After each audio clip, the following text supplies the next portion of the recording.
आज हम एक्स-रोयलिन सिद्धांत की आलोचनाएं पर चर्चा करेंगे।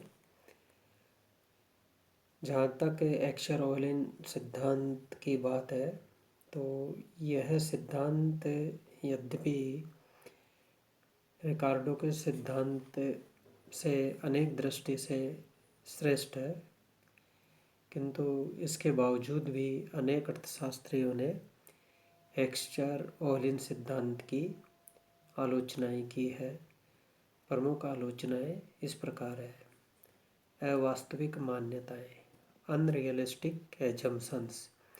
यह सिद्धांत अनेक काल्पनिक मान्यताओं पर आधारित होने के कारण अवास्तविक एवं अव्यावहारिक हो गया है।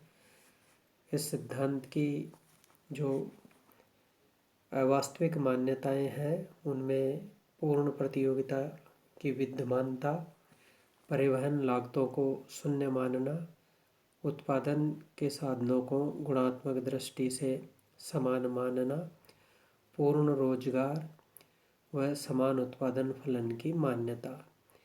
ये ऐसी मान्यताएं हैं जो कि व्यवहार में नहीं देखने को मिलती है।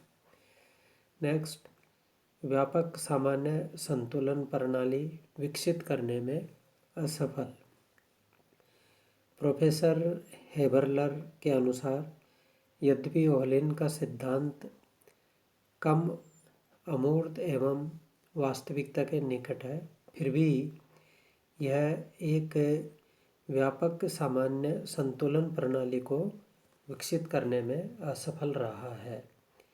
यह अधिकतम एक आंशिक संतुलन विश्लेषण है।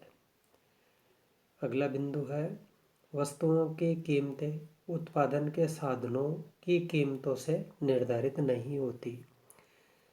प्रोफेसर वीजनहोल्ड्स ने ओहलिन के सिद्धांत के इस आधार पर आलोचना की है कि इसमें यह मान लिया गया है कि वस्तुओं की कीमतें उत्पादन के साधनों की कीमतों से निर्धारित होती है। वीजनहोल्ड्स के अनुसार वस्तुओं की कीमतें उपभोक्ताओं की उपयोगिता अथवा मांग की शक्तियों तथा कच्चे माल की कीमतों द्वारा निर्धारित होती है। इतना ही नहीं, स्वयं उत्पादन के साधनों की कीमतें उन वस्तुओं की कीमतों से निर्धारित होती है जिनके उत्पादन में उन साधनों का प्रयोग किया गया है। उनका कहना है कि रिकार्डो और ओहलिन दोनों के सिद्धांत दोषपूर्ण है, क्योंकि वे अपनी व्याख्या उत्पादन लागत की भिन्नता से प्रारंभ करते हैं, किंतु अधिक तर्कपूर्ण यह है कि व्याख्या कीमतों में भिन्नता से प्रारंभ होनी चाहिए। उत्पादन के साधन समरूप नहीं होते। यह सिद्धांत विभिन्न देशों में उत्पत्ति के साधनों को समरूप मानता है, किंतु व्यवहार में उत्पत्ति के साधन समरूप नहीं होते। उनमें कुछ न कुछ गुणात्मक अंतर अवश्य पाया जाता है। स्टोपलर सैमुअल्सन के अनुसार यह सिद्धांत उस समय असफल हो जाता है जब दो देशों में उत्पादन फलन भिन्न होता है या विभिन्न देशों में उत्पादन के साधन समान नहीं होते। नेक्स्ट, दो देशों के बीच एक ही साधन सघन वस्तु का व्यापार संभव है। Professor B.S. मिन्हास के अनुसार दो देशों के बीच एक ही साधन प्रदान वस्तुओं का व्यापार संभव है। जैसे A तथा B देश श्रम प्रधान है, फिर भी उनके बीच व्यापार संभव है, किंतु ओहलिन के सिद्धांत के अनुसार यह संभव नहीं है। मिन्हास के शब्दों में यह भी स्पष्ट है कि श्रम प्रधान देश उसका पूंजी प्रधान वस्तु का निर्यात कर सकता है और निर्यात तथा आयात प्रतिस्थापन वस्तुओं की तुलनात्मक साधन सघनता के बारे में निष्कर्ष निकालना तर्कसंगत नहीं है। नेक्स्ट, पूर्ति की तुलना में मांग का अधिक प्रभाव। ओहलिन का सिद्धांत साधनों की कीमत निर्धारण में मांग की तुलना में पूर्ति को अधिक महत्वपूर्ण मानता है, किंतु आलोचकों का मानना है कि यदि मांग की दशाएं पूर्ति की तुलना में अधिक शक्तिशाली है तो यह संभव है कि पूंजी प्रचुर देश श्रम प्रधान वस्तुओं का निर्यात करने लगे, जो इस सिद्धांत की मान्यता के प्रतिकूल है। इस बात को सर्वप्रथम डब्ल्यू लियोनतिफ ने स्पष्ट किया।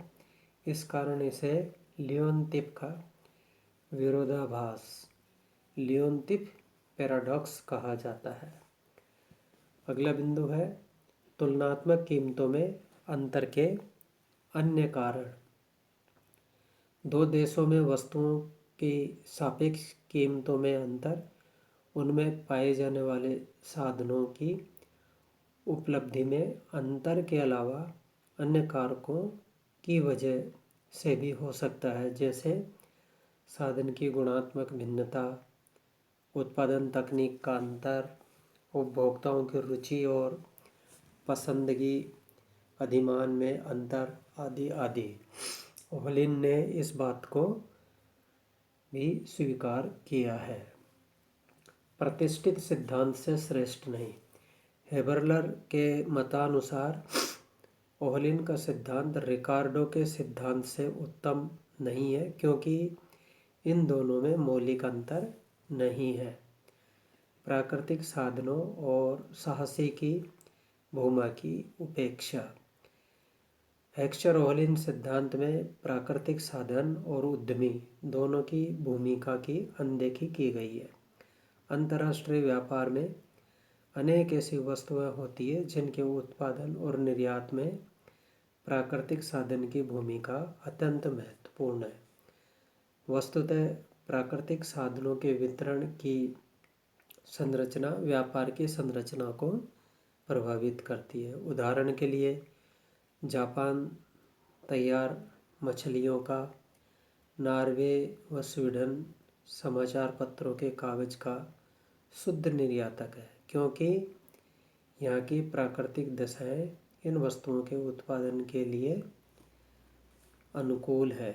अपूर्ण प्रतियोगिता के कारण साहसिकी भूमिका अत्यंत महत्वपूर्ण है, क्योंकि इसके अंतर्गत साहसी की प्रशासनिक कुशलता, संगठन की योग्यता, जोखिम उठाने की क्षमता तथा अनिश्चितता के वातावरण में निर्णय लेने की क्षमता किसी वस्तु के उत्पादन के शक्तिशाली घटक है। वर्तमान विश्व व्यापार में बहुराष्ट्रीय निगमों का आधिपत्य इसी सत्य को उजागर करता है। आय वितरण के अंतर की अनदेखी।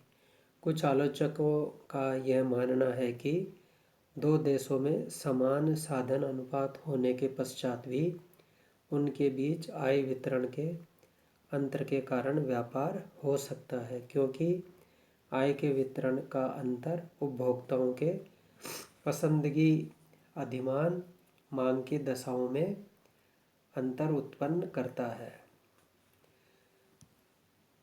नेक्स्ट, प्रोफेसर आर जोन्स के अनुसार दो देशों, दो वस्तुओं तथा स्थिर लागत उत्पादन तकनीक के साथ भी ओहलिन का सिद्धांत सभी स्थितियों में सही नहीं उतरता। यह सिद्धांत तभी सही उतरता है जब अपेक्षाकृत प्रचुर साधन की कीमत व्यापार होने के पूर्व के स्तर पर बनी रहती है। अंत में निष्कर्ष स्वरूप यह कहा जा सकता है कि ओहलिन का सिद्धांत अनेक आलोचनाओं के बावजूद भी रिकार्डो के सिद्धांत से श्रेष्ठ है और अंतर्राष्ट्रीय व्यापार के आधार और कारणों को स्पष्ट करने में अधिक सही एवं तर्कपूर्ण है।